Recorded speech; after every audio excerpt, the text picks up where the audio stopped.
Okay, today we're going to, or tonight, we're going to discuss Colossians 2:16. Now, Colossians 2:16 is the star proof text that the Sunday church uses against the Sabbath.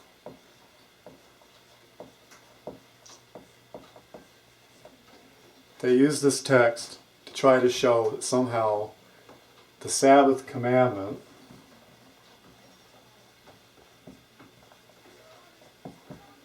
is no longer one of God's commandments, or that it has been abolished as a commandment. And we're going to examine this text, and we're going to see that it says, in reality, when we study the original language, it says the exact opposite of what the church claims that it says. Okay, now let's look at a traditional standard translation to see exactly how the church gets its interpretation out of the text. Okay, I've got a New King James Bible here. So let no one judge you in food or in drink, or regarding a festival, or new moon, or Sabbaths. Okay, now if you look at these conjunctions, food or in drink, or regarding a festival, or a new moon, or Sabbaths, they're all coordinate conjunctions. They're on the same level. It says, do not let anyone judge you in eating or in drinking. And then everything else is on the same level as eating and drinking, or in a festival, or a new moon, or Sabbaths. Now the way that is interpreted is it means that if you're breaking Sabbath, then nobody should say, ha, you're breaking Sabbath, and therefore you're committing a sin. That's how regular normative Christianity takes this text. Now we're going to get into the original language. Okay. Now, the first thing we need to know is that when it says eating, and eating is correct because this is a participle, or in drinking. First thing we need to know is that this word or is a mistranslation, okay? Let's focus over here on this text here, right there, okay? Right there at the end of my stick, okay? That word in Greek is a kai. Okay, focus up here. Kai means and in Greek. Okay, now in order to get or, you need the Greek letter eta. Okay? But they translate kai. Now the reason they have or there is because some Greek manuscripts, I'm reading you over here if you focus on this. This is Nestle Aland's 27th edition critical Greek text. There's a little sigla right here, and you drop down to the margin here. It says eta, and then it gives a list of other manuscripts that have an eta in it. So the translators decided that they liked the eta better than the kai. That's why they translate the text or instead of and. Okay, now some modern translators actually do have it translated and, but there are other problems in the text that kind of make it irrelevant. But let's see what happens when we correct the text. Okay, so when we correct the kai to and, then we get eating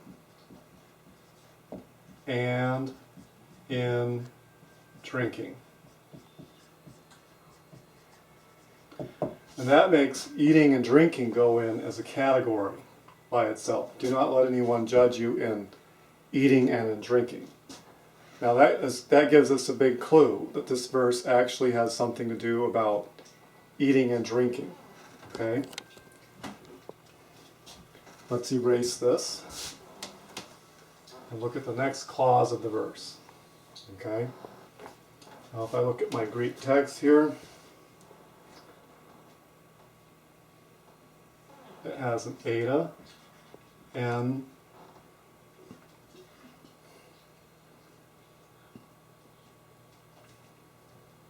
mere. Okay?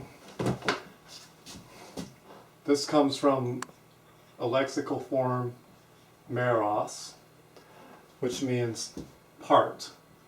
Literally it means part. Or it can mean share. Okay? And this is part of something, if you have a whole, then it's a part of it. Or like a share, you get a little piece of something. Okay? This word is a conjunction that they slipped in the earlier part of the verse. Okay? This word means in, part. Okay? And then the next word would be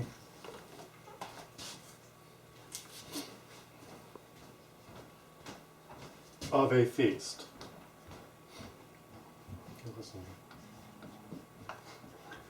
Of a feast.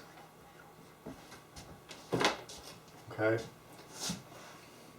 This is a literal meaning. Now, most of the translations will translate something like in regard to or in respect to. And what they're trying to do is they're trying to weaken the literal meaning of this word. Okay? Now we need to look at this eta over here. This is the critical word in the verse. Okay? This is the first in a series of actually 3 etas. There's an eta here, and then there's an eta before new moon, and there's an eta before Sabbaths. So there's 3 etas in a row. We could represent it like this. Eta, eta, eta. 3 conjunctions. Let's see how these 3 conjunctions are translated. I'm going to put my nice Bauer, Arndt, and Gingrich 3rd edition up here, and we're going to look up this conjunction, eta. That's where the entry starts. Okay, now if we drop down here, we see that 2 etas, eta dot dot eta, translates either dot dot dot or. And 3 etas translates, we have eta, eta, eta there, will translate either or. Okay, and we see that in these series of etas, the first one translates either. Okay, and then after that, let me erase this here.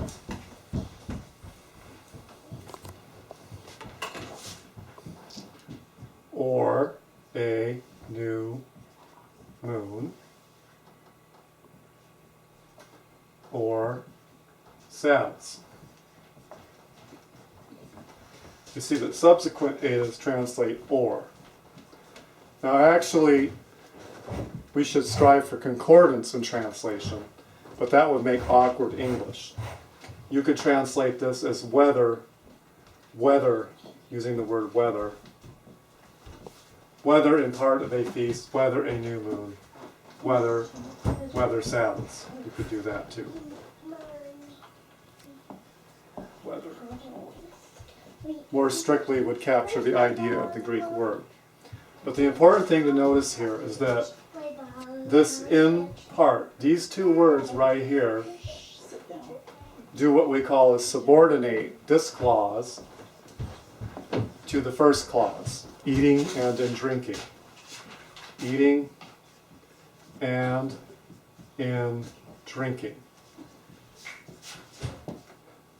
Let's get an ing on there. So when it says, do not let anyone judge you in eating and in drinking, either in part of a feast or a new moon or Sabbaths. What's happening here is that this subordinate clause is telling us when the judging would occur, or the occasions when it's most likely to occur. Okay? In partaking or sharing in a feast, okay, because that was occasion for eating and drinking and having a good time, okay. One of the 7 feasts are Passover, Shavuot, Pentecost. Well, Pentecost is Shavuot, okay, and Tabernacles, which is Sukkot, okay. These are feast days, okay, and they're Yahweh's feasts, okay, feasts. Hog, we could call them a hog, or set times, moadim, okay, like this. Hebrew spelling's a little bad here, okay? Now, so we have do not let anyone judge. I didn't put do not up here, did I? Do not let any man judge you. It's a plural. You all, you plural, okay? Do not let anyone judge you all in eating and in drinking, either in part of a feast or a new moon or Sabbaths. So what was going on is that the Colossians were actually observing Sabbaths, feasts, and new moons to a certain extent. Well, actually, they were probably observing them whole hog, okay? And their critics didn't like the fact that they were having a good time and feasting it up. They were ascetical, okay? Colossians, a few verses later, it says, do not taste, do not touch, do not handle, okay? So they're what we call ascetics, okay? Ascetics are people who believe that in order to be spiritual, you have to deny yourself the normal things that other people do, okay? So there we have it. We have a textual problem here with the first Ada, okay? Let's focus on a full-fledged translation that's corrected here. Okay, I'll open this up to Colossians 2:16. This is good news of Messiah here. This actually is my own translation. Right here. Therefore, let no one judge you in eating and in drinking, either when partaking of a feast or new moon or Sabbaths. Now you notice that this is a little bit dynamic here. I did it for explanatory things like partaking, sharing. Actually, some of the Greek lexicons actually do put an ing on the end of these words. Okay, it shows you it's legitimate. And these lexicons weren't translated by Torah observant Christians either. Okay, they were regular Christians with an affinity to the Roman Catholic Church and their denial of the Torah in some way. So I'm using as a witness their sources, not my own. Okay? Now this word when, that's purely stylistic from the word in partaking means basically the same thing, but when emphasizes time a little bit more, on these occasions that they might judge you for eating and drinking, okay? And actually, if you were to translate it into Hebrew, you would find that, actually it's true of Greek too, because Greek has many similarities, especially in these conjunctions, and the way they're used to Hebrew, okay? And so it could be translated when or in, but you can see that it makes exactly the same sense. Alright, so that's our lesson on Colossians 2:16. We've shown that basically the church is not being honest about this verse. And this text is their, what I would call their star A1 proof text. It's the text that they always bring up first when somebody suggests that possibly the Sabbath is still a commandment. They bring up this text as proof that it doesn't matter whether they keep the Sabbath or not, because nobody's supposed to judge them for breaking the Sabbath. But we find that actually the subject of the judgment here was eating and drinking on these occasions. And we could illustrate a little bit the Roman Catholic Church a little bit later on down in history made the Sabbath into a fast day. And of course fasting entails no eating and drinking at all. So they're basically the ultimate ascetics for Sabbaths. You have to totally deny yourself on the Sabbath and not have a good time. Now, in Jewish tradition, and actually I think this is biblical, fasting on the Sabbath is a way of making it into a day of mourning. And that's not what God meant for the Sabbath. But these Colossian ascetics were just like the Roman Catholics. They wanted to make the Sabbath something to be unhappy about and not to look forward to. So, that's our lesson for today. Thank you for listening.